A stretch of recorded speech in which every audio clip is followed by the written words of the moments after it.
సంతోష్ని ప్రధానంగా చూసుకుంటే మాత్రం పల్నాడు జిల్లాలో హైటెన్షన్ వాతావరణం నెలకొందని చెప్పుకోవాల్సిన పరిస్థితి ఉంది.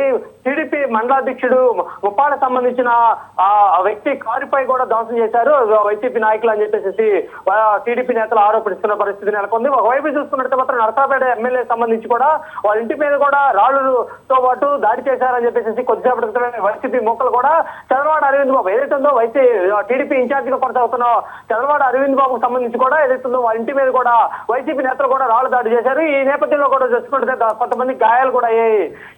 ఇప్పుడు చూసుకుంటే కొంతమందిని ప్రభుత్వ ఆసుపత్రికి కూడా తరలించిన పరిస్థితి నెలకొంది. హైటెన్షన్ వాతావరణం ఉదయం నుంచి చూసుకున్నట్టు మాత్రం పల్నాడు జిల్లా మాత్రం ఉద్రిక్త పరిస్థితి నెలకొంది. అట్టుడికి పోతుందని చెప్పుకోవాల్సిన పరిస్థితి ఉంది. ఒకరిపై ఒకరు దాడులు చేసుకున్న ఘటనలు కూడా చోటు చేసుకున్నాయి. మాచర్లో చూసుకున్నట్టు మాత్రం కాంగ్రెస్ అభ్యర్థిగా ఉన్న రఘురామరెడ్డి కూడా సంబంధించి కూడా కారు అద్దాలు ధ్వంసం చేశారు. అతను కూడా కొద్దిగా గాయపరిచిన నేపథ్యంలో చూసుకున్నట్టు మాత్రం హైటెన్షన్ మాత్రం ఇటువైపు చూసుకుంటే మాత్రం గురజాలకు సంబంధించి కూడా కొంతమంది అభ్యర్థులు కూడా ఏదైతుందో లోపల పోలింగ్ బూత్ లో వెళ్ళి ఒకపై ఒకరు దాడి చేస్తున్న సభ్యకరంగా పథకాలతో టీడీపీ నేతలు ఆరోపిస్తున్న సందర్భంలో వైసీపీ నేతలు దానికి మూకుమ్మడిగా దాడి చేసిన పరిస్థితి నెలకొంది. హైటెన్షన్ వాతావరణం ఒకవైపు నుంచి ఉమ్మడి జిల్లా చూసుకున్నట్టు మాత్రం ఉమ్మడి గుంటూరు జిల్లా సంబంధించి కూడా గుంటూరు జిల్లా కూడా ప్రశాంతంగా నెలకొంది. దీనికి సంబంధించి కూడా కేవలం మాచర్లకు సంబంధించి కూడా అట్టుడికి పోతుందని చెప్పి జోలకంటే బ్రహ్మానందరెడ్డి కారు అద్దాలు కూడా ధ్వంసం చేసిన పరిస్థితి నెలకొంది. చెదురుమదురు ఘటనలు కూడా గుంటూరు జిల్లాకు సంబంధించి కూడా చెదురుమదురు ఘటనలకు సంబంధించాయి. కానీ మాచర్ల జిల్లా పల్నాడు జిల్లాకు సంబంధించి కూడా మాచర్లో మాత్రం ఉద్రిక్త వాతావరణం నెలకొందని చెప్పుకోవాలి.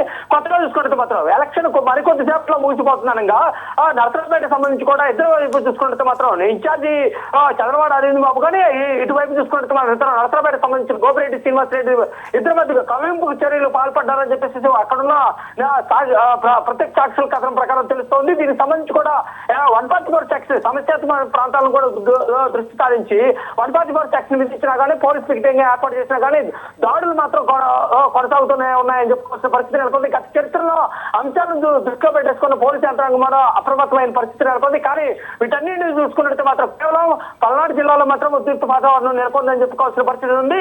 ఇటువైపు చూసుకుంటే ముంపాలకి సంబంధించి కూడా మండలానికి సంబంధించి కూడా నాగేశ్వరరావు సంబంధించిన కారు అద్దాలు ధ్వంసం చేశారు. పోలింగ్ బూత్ కు వచ్చిన రంగాలు ఇక్కడ నువ్వు ఎందుకు వచ్చావు, ఇక్కడ రావాల్సిన అవసరం ఏంది, నీ ఓటు వేసిన తర్వాత ఇక్కడ ఉండాల్సిన అవసరం ఏంటి అని చెప్పేసి అతను కూడా ఎదురు ప్రశ్నించిన నేపథ్యంలో కూడా చూసుకుంటే మాత్రం అతను కూడా భయానక వాతావరణం కూడా ఏర్పడిందని చెప్పుకోవాలి. అక్కడి నుంచి కూడా అక్కడ అతన్ని మెల్లగా పోలీసులు మాత్రం తీసుకెళ్లిన పరిస్థితి నెలకొంది. ఓవరాల్గా చూసుకున్నట్టు మాత్రం పల్నాడు జిల్లాలో మాత్రం హైటెన్షన్ వాతావరణం నెలకొంది. గతంలో చూసుకున్నట్టు మాత్రం ఎస్పీ రవిశంకర్ రెడ్డి కూడా సస్పెండ్ చేసిన పరిస్థితి నెలకొంది. కొత్త ఎస్పీని తీసుకొచ్చినటువంటి పరిస్థితులు మాత్రం చక్కటి లేదు అని చెప్పేసి అన్నారు. ఎంపీ లావు శ్రీకృష్ణదేవరాయలు క్యాన్బరైకి సంబంధించి 3 కార్లు కూడా ధ్వంసం అయిన పరిస్థితి నెలకొంది. వీటన్నింటి పరిస్థితులు చూసుకున్నట్టు మాత్రం ఎస్పీ కూడా ఒక వేటు వేసే అవకాశాలు కూడా కనిపిస్తున్నాయని చెప్పుకోవాల్సిన పరిస్థితి.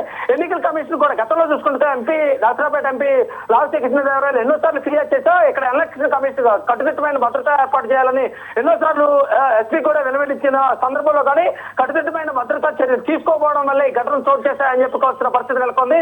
వరకాలుగా చూసుకుంటే ఇది ఇక్కడ తాజా పరిస్థితి. Santoshini. Right, thanks for the updates Veeraswamy.